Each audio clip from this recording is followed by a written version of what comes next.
সিস্টেমগুলো বলি, কি কি সিস্টেমগুলো রয়েছে। প্রথম কথা হচ্ছে যে সিনাপটিক সিস্টেম আমাদের অঞ্চলের জন্য গুরুত্বপূর্ণ সেটা হচ্ছে বে অফ বেঙ্গলে অ্যান্টিসাইক্লোন রয়েছে। তার মানে ওই অ্যান্টিসাইক্লোনটা কী করছে, বে অফ বেঙ্গল থেকে ওয়াটার ভেপারকে পাম্প করে আমাদের রিজিয়নে মানে পশ্চিমবঙ্গে মেনলি গাঙ্গেয় পশ্চিমবঙ্গতে নিয়ে আসছে। এছাড়া একটা সাইক্লোনিক সার্কুলেশন যেটা গতকালও ছিল মানে 0.9 কিলোমিটারে বাংলাদেশে ওখানে একটা রয়েছে, এবং ওই সাইক্লোনিক সার্কুলেশন থেকে একটা অক্ষরেখা উড়িষ্যা পর্যন্ত গেছে। এবং এই দুটোর ফলে কি হচ্ছে, এই অক্ষরেখাটা এই যে ময়েশ্চারটা আপনার অ্যান্টিসাইক্লোনটা প্রোভাইড করছে ওটাকে লিফট করছে আর কি।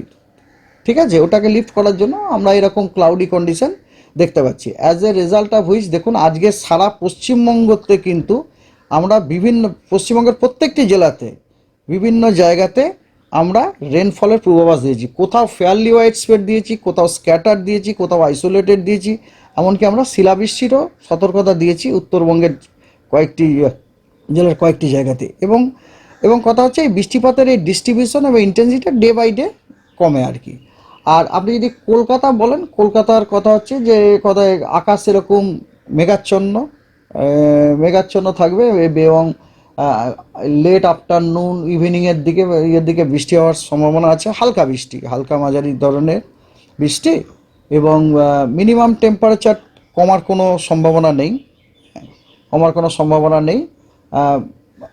বাড়ারও হয়তো নাও বাড়তে পারে, কিন্তু কমার সম্ভাবনা নেই আর কি।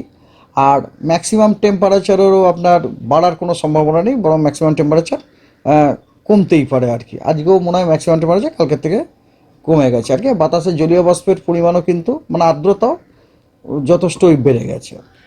আজ এবং কাল যে বৃষ্টিটা হবে সেটা মূলত কোন কোন জেলাগুলোতে, মানে কোন কোন জায়গায়? যেমন আজকে প্রত্যেকটা জেলাতে আজকে আমাদের যে আছে অনলি থিং হচ্ছে মানে দ্বিতীয় দিন আগামীকাল, আজকে তো আমি বললাম প্রত্যেকটা জেলাতেই, আগামীকাল বৃষ্টিটা আপনার হবে পূর্বের জেলাগুলোতে, যেমন ধরুন নদিয়া, 24 পরগনা, হুগলি, হাওড়া, মেদিনীপুর, দক্ষিণ 24 পরগনা, পূর্ব আর দক্ষিণ আর কি, ওই জেলাগুলোতে হবে।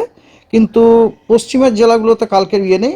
আর মাঝখানের যে ইয়েগুলো আছে যেমন মালদা, দুটো দিনাজপুর, আলিপুরদুয়ার, জলপাইগুড়ি, ওখানে কিন্তু আপনার কি বলে আইসোলেটেড মানে কম জায়গাতে 25% এরিয়াতে আইসোলেটেড রেনের সম্ভাবনা আছে। আর দার্জিলিং কালিম্পংয়ে আপনার স্ক্যাটার্ড রেনফলের সম্ভাবনা আছে দ্বিতীয় দিনে। আর আজকে কিন্তু আপনার প্রত্যেকটা জেলাতে রেনফলের সম্ভাবনা আছে। সেক্ষেত্রে আপনাকে আমি বলছি গাঙ্গেয় পশ্চিমবঙ্গের যে মাঝখানের জেলাগুলো, মানে আমি বলছি পশ্চিম বর্ধমান, বীরভূম, মুর্শিদাবাদ, পূর্ব বর্ধমান, নদিয়া, এগুলোতে আপনার ফেয়ারলি ওয়াইড স্প্রেড রেনফের সম্ভাবনা আছে। আর কালকে কি কলকাতাতেও কালকে বৃষ্টির সম্ভাবনা আছে?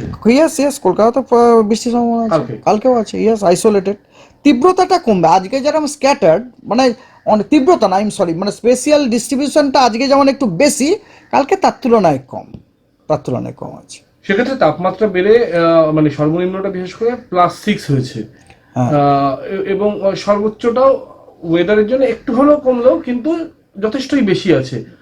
তো এই বেশিটা কতদিন থাকার সম্ভাবনা? এটা কি এই সিস্টেমটা চলে গেলে আবার তাপমাত্রা কমার সম্ভাবনা আছে? ইয়েস, সিস্টেম কারণ এই সিস্টেমটা থাকার জন্য এই সিজনে যে আমাদের সিজনাল উইন্ড মানে নর্থ ওয়েস্টার্লি উইন্ড সেটা থাকার কথা, সেই উইন্ডটা আমরা পাচ্ছি না। এই সিস্টেমটা যেই থাকবে না, এবং আপনাকে আমি বলছি যদি এই বে অফ বেঙ্গলের অ্যান্টিসাইক্লোনটা একটু নিচের দিকে চলে যায় না, সাউথের দিকে চলে যায়, দেখবেন এই সিস্টেম কিন্তু অত হবে না, মানে ময়েশ্চার তো যাবে না, তখন দেখবেন কিন্তু আবার নর্থ ওয়েস্টার্লি আসতে শুরু করে দিল, ঠান্ডা পড়তে শুরু করে দিল। মানে এখনই ঠান্ডা কমবে তার? No, no, no, no, no. We cannot say at this point that winter has left West Bengal.